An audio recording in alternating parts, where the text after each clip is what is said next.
Bonjour, bienvenue dans la leçon 14 qui va traiter de l'utilisation rationnelle de l'énergie dans l'industrie. Mon nom est François Maréchal, je suis professeur à l'EPFL dans le domaine de l'énergétique industrielle. L'industrie correspond à 18 à 20% de la consommation énergétique de la Suisse. Nous n'avons pas inclus dans la consommation de l'industrie la consommation de l'industrie des services dont le profil de consommation correspond plus à une consommation des bâtiments qu'une consommation industrielle. Si l'on regarde la part de la consommation énergétique de l'industrie, on se rend compte que 52% de la consommation énergétique est due sous la forme de chaleur et le reste, c'est-à-dire 48%, sous la forme d'électricité. La chaleur est, dans la situation de 2011, principalement à 25% sous forme de gaz naturel. Lorsqu'on regarde la consommation énergétique dans l'industrie, il est important de distinguer les différents secteurs dans lesquels l'énergie est utilisée. Sur ce graphe, nous voyons que les consommateurs principaux sont l'industrie chimique, l'industrie alimentaire et l'horlogerie. Ce qui est intéressant également de constater, c'est que si dans des secteurs comme par exemple le ciment, on va consommer 80% de l'énergie sous forme de chaleur et seulement 20% sous forme d'électricité, d'autres secteurs comme l'horlogerie ou les systèmes mécaniques vont plutôt demander moins de chaleur et beaucoup plus d'électricité. Si l'on regarde maintenant les perspectives à 2050 de la consommation d'énergie dans l'industrie, on se rend compte que l'objectif est d'atteindre une réduction de 30% de la demande de chaleur et de 36% au niveau de la demande d'électricité. Il est donc important de se poser la question de savoir comment est-ce qu'on va atteindre ces objectifs. Et pour cela, il est d'abord important de se poser la question de la problématique de l'industrie. L'industrie a pour objectif de créer des revenus. Si elle crée des revenus, elle va vouloir augmenter sa capacité de production. Pour augmenter sa capacité de production, on le sait qu'elle va avoir besoin d'énergie. Mais on voudrait bien que cette quantité d'énergie-là baisse, ce qui veut dire que l'on va devoir atteindre une réduction de l'intensité énergétique, donc le nombre de kilowattheures, la quantité d'énergie par kilo produit, qui va devoir baisser fortement de manière à ce que la quantité d'énergie consommée par l'industrie baisse. Ce que l'on peut constater dans le graphique que je vous présente ici, c'est que l'industrie fait déjà de gros efforts. Si on compare la situation de 1990 à la situation de 2011, on voit que l'industrie a augmenté sa production de 60%, alors qu'elle a réussi à baisser sa consommation de l'ordre de 10 à 15%, ce qui se traduit en réalité par une augmentation de l'efficacité ou une diminution de l'intensité énergétique de presque 50%. Donc on voit que l'industrie a déjà en tout cas dans ses mains, le moyen de réduire la consommation énergétique tout en préservant la capacité de la croissance qu'elle génère au sein du pays. Pour comprendre la manière dont on va essayer d'améliorer l'efficacité énergétique des procédés, il faut comprendre les procédés. Un processus de production convertit de la matière première en produit. Et lorsqu'on va regarder l'énergétique du procédé, on va essayer de comprendre comment les flux de matière et d'énergie se passent dans le processus de production. Alors, le processus de production, c'est un ensemble d'étapes qui vont faire convertir la matière première en produit et en sous-produit. Et on va regarder la manière dont les flux sont convertis. La première chose qu'on va constater, c'est que grâce au bilan de matière, on va constater que les matières premières ne sont pas intégralement transformées en produits, mais qu'il y a une partie de la matière première qui se trouve sous forme de déchets. De la même manière, on va pouvoir regarder l'utilisation de l'énergie. L'énergie est le moteur de la conversion dans les procédés industriels. Elle va être utilisée sous forme d'électricité pour faire tourner des pompes, pour faire tourner des agitateurs, des compresseurs, des malaxeurs. Et d'autre part, elle va être utilisée sous forme de chaleur. On a des besoins de chauffage, d'évaporation, de séchage, de distillation ou de réaction chimique. L'audit énergétique va appliquer également le principe du bilan au bilan d'énergie. Et si on applique le bilan d'énergie à un procédé industriel, ce que l'on va constater, c'est que l'intégralité de la quantité d'énergie qui est utilisée dans le procédé, si elle ne se retrouve pas sous forme de produit, va se retrouver sous forme de chaleur résiduelle. L'audit énergétique aura l'objectif de caractériser tous ces flux, de manière à ensuite pouvoir identifier quelles sont les solutions qui nous permettent ensuite d'améliorer l'efficacité. la première chose que l'on va regarder, c'est l'efficacité des opérations qui se passent dans le procédé. On va donc analyser chacune des technologies et tenter de les optimiser pour augmenter leur efficacité. Donc mieux isoler, comparer avec d'autres technologies qui pourraient être meilleures, développer de nouvelles technologies, optimiser les conditions de performance ou gérer mieux la ressource énergétique. Donc ce faisant, on va réduire à la fois la quantité de chaleur requise et la quantité d'électricité.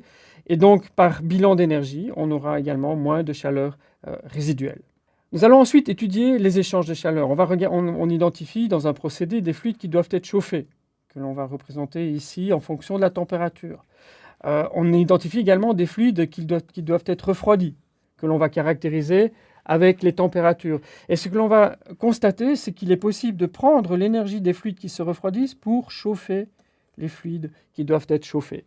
Cela va être réalisé par des échangeurs de chaleur, les échangeurs de chaleur qui vont permettre donc de réduire la facture énergétique, mais d'un autre côté, imposer un investissement. On voit que la facture énergétique est à la fois réduite du côté de la chaleur requise pour le procédé, mais également au niveau de la chaleur résiduelle. Bien, une fois qu'on a acquis ces échangeurs de chaleur, on peut se poser la question de savoir qu'est-ce qu'on va faire avec cette chaleur résiduelle. Et un des moyens de le faire, c'est la technique de la pompe à chaleur. On peut utiliser la chaleur qui est à basse température ici en dessous, utiliser de l'énergie électrique pour faire tourner un compresseur qui permettra de changer le niveau de température et d'apporter la chaleur nécessaire au procédé. C'est le principe de la pompe à chaleur que l'on a déjà bien connu dans les bâtiments, mais ici, au lieu d'utiliser l'environnement comme source de chaleur, on va utiliser la chaleur résiduelle du procédé.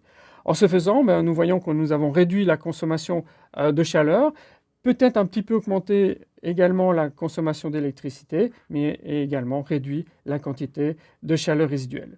À nouveau, nous devons acheter des équipements tels que le compresseur qui est présenté ici, et les échangeurs de chaleur correspondants, ce qui correspondra donc à un gain d'un point de vue énergétique, mais à une augmentation de l'investissement. Nous pouvons maintenant nous concentrer sur la partie résiduelle, l'électricité et la chaleur qui doit être apportée au procédé pour se poser la question de quelles sont les ressources qui vont être utilisées pour fournir ces services énergétiques. Là, on va réfléchir, comme on est dans une situation où on a besoin à la fois de chaleur et d'électricité, on va réfléchir à la production combinée d'électricité et de chaleur, la cogénération. Par exemple, ici, je vous présente un moteur de cogénération. Ce moteur de cogénération qui produira à la fois de la chaleur et de l'électricité. Le reste de l'électricité pourra être acheté au réseau. Nous avons donc maintenant un système qui, d'un côté, achète des ressources, d'autre part, fait les produits désirés, a requis une certaine quantité d'investissement, parce qu'on peut constater ici qu'on a fait une grande économie au niveau de la quantité de chaleur et au niveau de la quantité d'électricité dont on avait besoin. Et le prix à payer, c'est l'investissement. Nous avons cependant de la chaleur résiduelle. Alors si on regarde le procédé tel qu'il est là, on peut peut-être essayer de voir si on ne peut pas profiter de synergie. Une des possibilités qui nous est offerte au niveau de synergie, c'est peut-être de trouver un autre procédé qui va utiliser la chaleur résiduelle du premier procédé pour satisfaire ses propres besoins. Il va utiliser la chaleur, il va utiliser l'électricité, qui est peut-être issue de la cogénération, et il va produire de la chaleur résiduelle. Ce qu'on voit également, c'est qu'on peut partager les ressources, on pourra partager les équipements, on pourra aussi peut-être mieux gérer les déchets, recycler les déchets, et donc faire plus de produits au départ des matières premières que l'on a utilisées dans le système. Il nous reste de la chaleur résiduelle, donc on peut également se poser la question de savoir si nous ne pouvons pas utiliser cette chaleur résiduelle dans le chauffage urbain. On introduit ainsi la cascade de l'énergie, où on constate finalement que l'énergie qu'on a achetée ici a été convertie pour partie en électricité, pour partie en chaleur, que la chaleur est en fait finalement distribuée dans un autre procédé pour être ensuite distribuée à la ville. La cascade, c'est surtout que la température T1 est supérieure à T2 et que la température des bâtiments dont le chauffage est à 20 degrés sera évidemment, la température T2 sera supérieure à ces 20 degrés.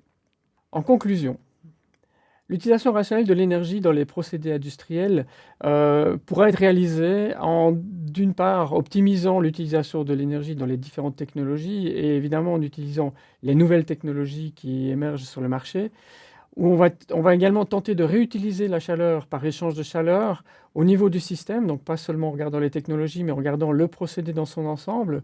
Lorsqu'on a de la chaleur résiduelle, il faudra toujours se poser la question de revaloriser cette chaleur par des pompes à chaleur, et puis se poser la question de la conversion des ressources, en n'oubliant pas la production combinée de chaleur et d'électricité, et en intégrant les énergies renouvelables, bien sûr.